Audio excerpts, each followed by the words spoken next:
Chairman of the occasion, Your Excellency General Yakubu Gowon, GCFR, Your Excellency Bola Ahmed Tinubu, GCFR, President of the Federal Republic of Nigeria, Your Excellency Kashim Shettima, GCON, Vice President of the Federal Republic of Nigeria, President Chief Olusegun Obasanjo, GCFR, President Ibrahim Badamasi Babangida, GCFR, President Goodluck Ebele Jonathan, GCFR, distinguished participants at this important occasion, friends, ladies and gentlemen. First of all, I sincerely apologize that I cannot be with you in person at this happy occasion when we salute a brother, a friend, a colleague, and a distinguished leader, His Excellency General Abdulsalami Abubakar, GCFR, CSG. Unfortunately, today we laid to rest our youngest sister who passed away during a car accident a week ago. As the eldest in our family, I could not be absent as we laid her to rest. Esteemed Chairperson, permit me also to express my sincere appreciation for the honor of delivering this keynote address in celebration of the life and service of my brother and fellow African. The celebration of great patriots such as His Excellency General Abdulsalami Abubakar is a worthy tribute to whom honor is due. The choice of the topic of my address is apt and timely, as the narrative about the works and service of this officer, patriot, and honorable gentleman must not be left to historical chance. As part of my role today, I'm delighted to speak on the subject of democratic transition and governance, as well as peace building in Africa. This subject concerns all of us deeply, for it lies at the very heart of Africa's aspirations. The infamous Berlin Scramble for Africa conference took place 140 years ago. As all of us throughout Africa fought over the decades to defeat this rape of our continent, we discussed what we would do with our countries once we achieved our liberation from colonial oppression. We can, for instance, see this in the decisions taken at the 6th Pan-African Conference in 1945. This reflection continued even during the years when our countries had gained their liberation. It is out of this process, informed both by our deep reflection and actual experience, that was born the determination that these two issues of democratic rule and peace and stability must be two of the pillars on which we place all of independent Africa. Accordingly, the issues of democratic rule and peace and security are fundamental to the fulfillment of all our aspirations as Africans. Without a clear understanding of democracy and the nexus between peace and security and development, it will be impossible to put in place programs which would lead to Africa's unity and renaissance. This we must also say that the Scramble for Africa was not just a historical event or episode that came and went, but it is a reality which continues to calibrate our relations with multiple powers and interests. It is imperative that in all our dealings, especially in the realm of governance and organization of our societies, we must be conscious and alert to the pitfalls that keep being placed on our paths, awaiting any miscalculations or deviations on our part from the true path of Pan-Africanism. It is in this respect that I shall speak on democratic governance and peace building in Africa and delineate the contributions and legacy of His Excellency General Abdulsalami Abubakar, GCFR, CSG, former head of state and Commander-in-Chief of the Armed Forces of the Federal Republic of Nigeria.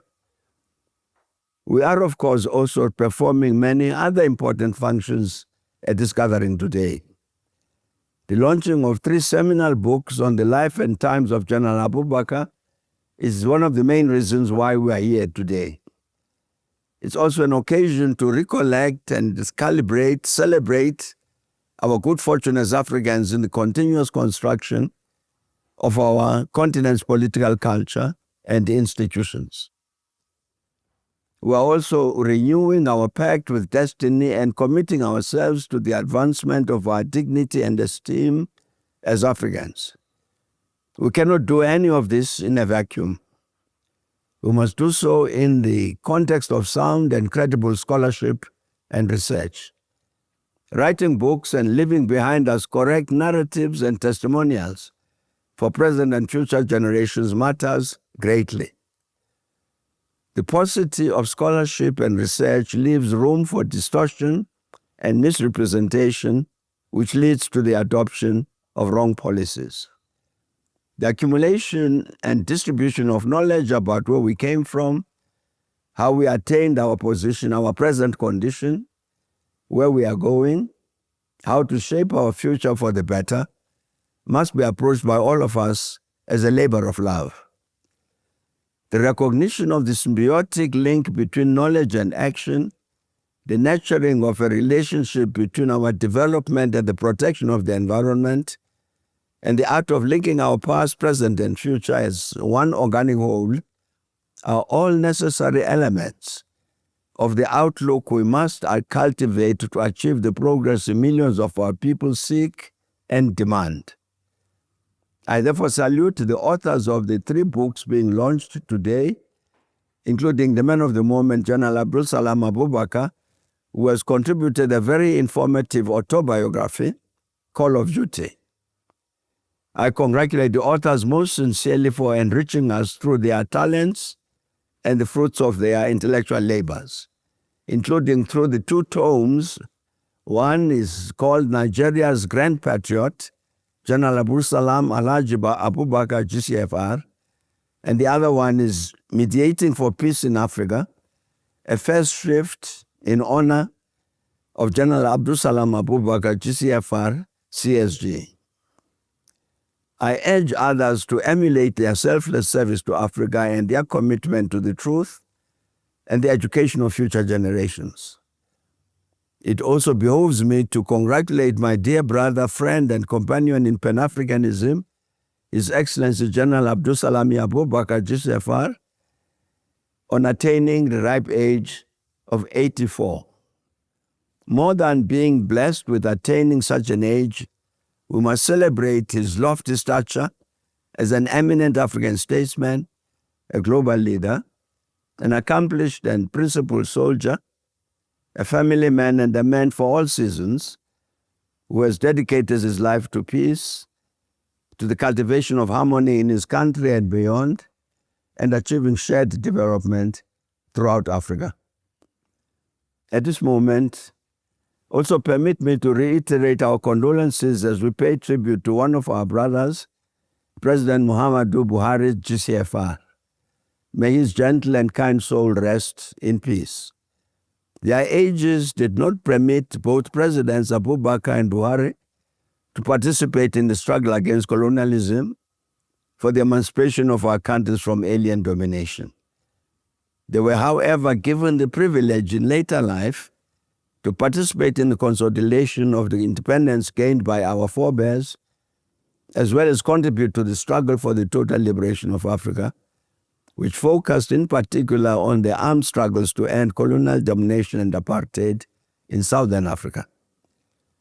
We have today assembled in a gathering like this in part to look back on our accomplishment as a people that came out of colonial bondage and racial marginalization.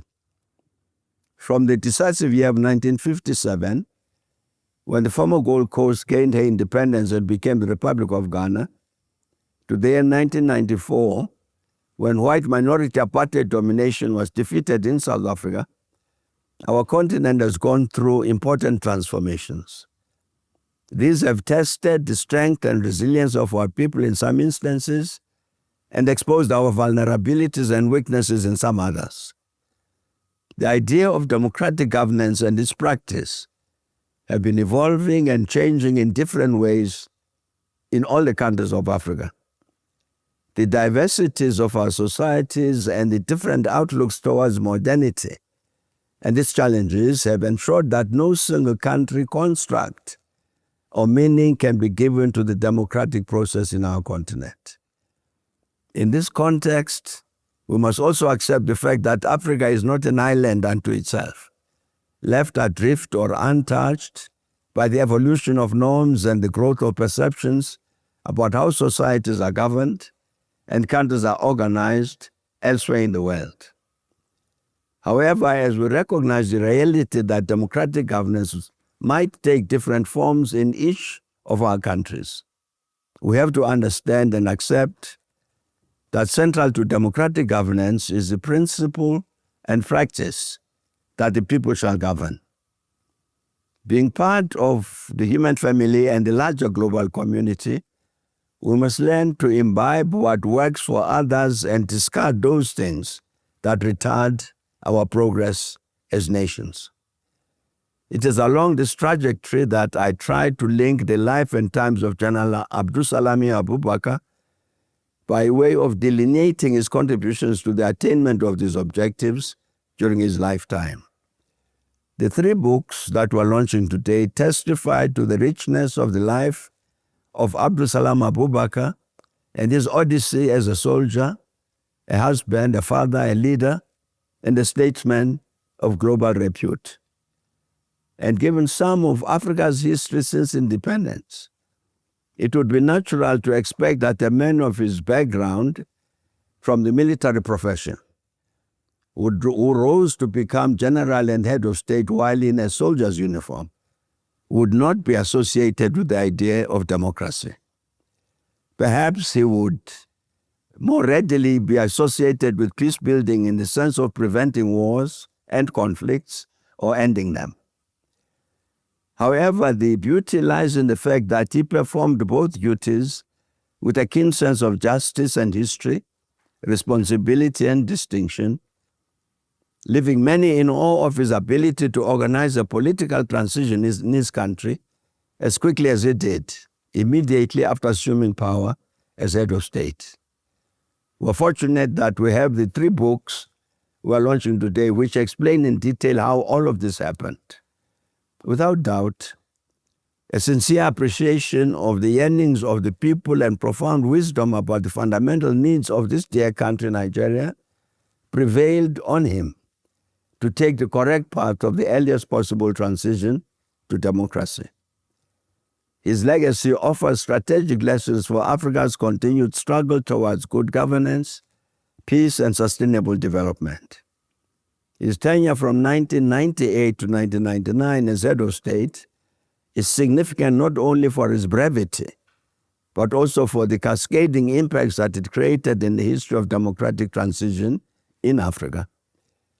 He not only swiftly paved the way towards democratic governance in Nigeria, but also laid the foundations for subsequent peaceful transfers of power in Nigeria, for which not only you Nigerians, but the rest of us Africans are immensely proud.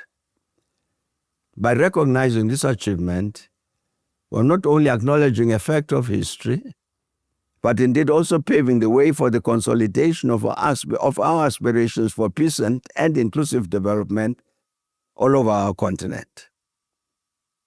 It would be immensely beneficial if from today's event, future generations of Nigerians and other Africans would derive useful lessons about the vitally important issue of leadership. Reflecting on leadership legacies, especially in the context of democratic transitions and peace building, we equip ourselves as well as future generations with knowledge and inspiration to build a better Africa. This can come only with emulation and the extension of knowledge in the form of books and other written records. Admittedly, Africa's history and indeed its political evolution have been characterized by periods of military rule, of one-party states, of authoritarianism, and protracted struggles for democratic governance. The continent has witnessed cycles of electoral disputes, governance failures, and conflicts that have often undermined development. The protracted conflicts in several parts of our continent can be attributed to failures of leadership, bad governance, and the restriction of the civic democratic space for citizens. It is a fact that many African nations have struggled with this aftermath of the colonial rule, where weak institutions and power struggles led to military takeovers and political instability. However, this argument cannot continue to be a justification for our failure to maintain the course of democratic governance and the observance of its universal rules.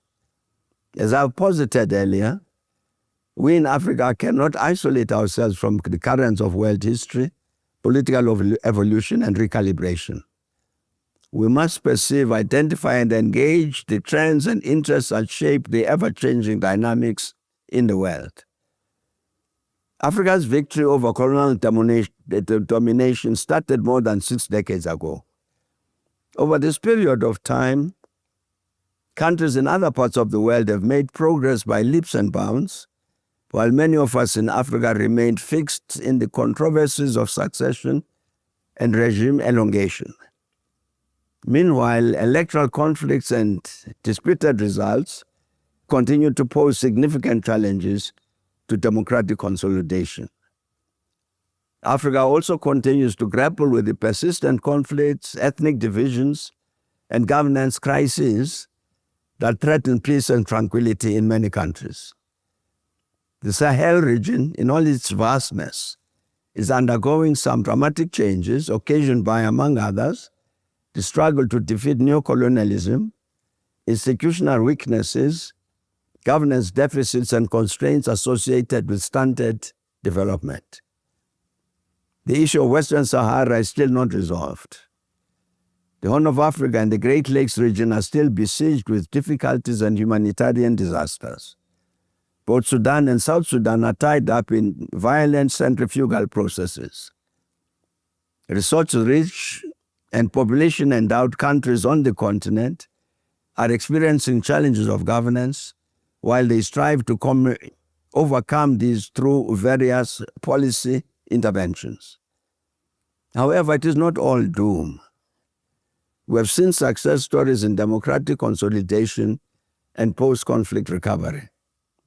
My own country, South Africa's transition from apartheid to democratic non-racial rule, Liberia and Sierra Leone's post-war stabilization, and Senegal and Ghana's thriving democracies stand as beacons of hope for all of us.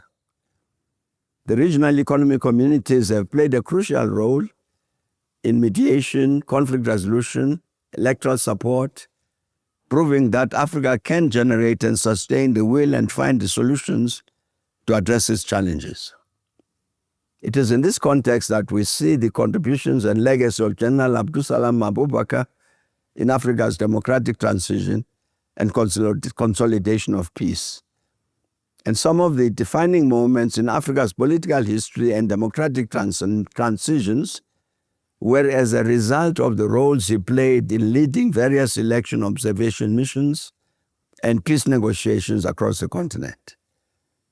He played defining roles in peace negotiations in Liberia, in Sierra Leone, in the Gambia, in Congo-Kinshasa, Sudan, and Niger.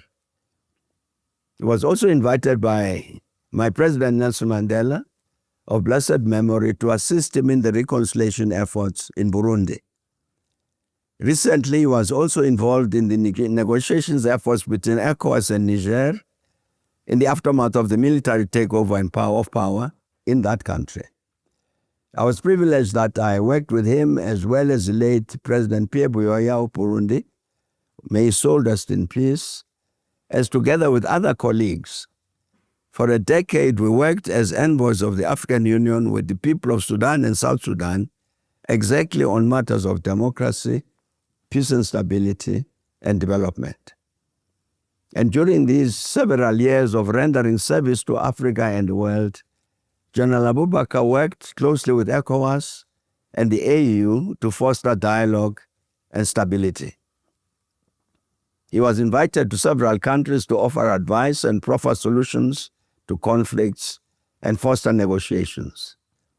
For instance, in 2018, he was invited to Switzerland for dialogue on election-related conflicts and violence in Africa. Back home, his response to the political uncertainties that followed the sudden demise of General Sani Abacha, the then head of state, General Abubakar, the then chief of defense staff, demonstrated great wisdom, foresight, and statesmanship. Following his appointment as head of state by the Provisional Ruling Council, he recognized the urgent need for stability and democratic governance, and hence chose to commit to a short transition period. He placed the interests of his country first and overcame the temptation and the allure of power. His administration, immediately upon coming into office, set about providing a constitution for Nigeria along the necessary electoral and governance reforms leading to free and fair elections in 1999. He ensured the strengthening of institutions necessary for sustaining democratic rule in Nigeria, thereby paving the way for enduring civilian governance. The example set by General Abubakar in Nigeria offers several key lessons for African leaders and institutions. His commitment to democracy, peace, and stability must stand out as his greatest legacy. The constitutional framework and electoral institutions that he helped to create still serve as the bedrocks of Nigeria's democracy. Without doubt, he has laid the foundations for the sustenance of a democratic ethos, anchored on the credibility of elections, respect for constitutional term limits, and adherence to democratic principles, which have now become the norm in Nigeria. The duty of advancing democratic transition and building peace and security in Africa must be a generational endeavor involving present and future leaders of the continent. In doing so, we must imbibe the legacies of leaders like General Abubakar and read about their lives as we find them in books such as the three that we are launching today. Educating our youth and instilling in them the duties of patriotism and good conduct must entail holding up the examples of leaders like General Abubakar to build and perpetuate the active interest and participation of the youth. We must therefore consciously invest in shaping the disposition and minds of our young people to be conscious of their responsibility to their countries and to Africa. Only in this way can we perpetuate the spirit of Pan-Africanism and continue to profit from the examples and legacies of leaders like General Abubakar. This must include familiarization of the youth with the African continental policy positions binding on all member states of the African Union on matters of democratic governance and peace, security, and stability. These policies are included in such important documents as the African Charter on Democracy, Elections, and Governance, as well as the protocol relating to the establishment of the Peace and Security Council of the African Union. In celebrating General Abdulsalami Abubakar on this special occasion, we recognize and affirm that his contributions to democracy and peace in Africa will continue to inspire future generations. His selfless service, commitment to national unity, and exemplary leadership remain a model for others to follow.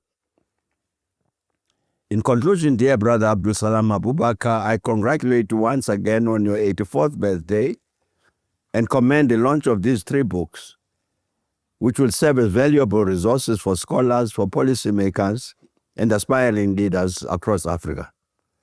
As a call to action, let us carry forward your vision of an Africa where peace, democracy, and progress define our collective future through work of institutions such as the Abdulsalami Abubakar Institute for Peace and Sustainable Development in Minna and the proposed African Resource Center in Abuja. Permit me to end my address with a quote from my own leader, Nelson Mandela Madiba, who once said, "Real leaders must be ready to sacrifice all for the freedom of their people." May we all remain committed to this noble perspective. Your Excellencies and dear friends, thank you very much for your attention.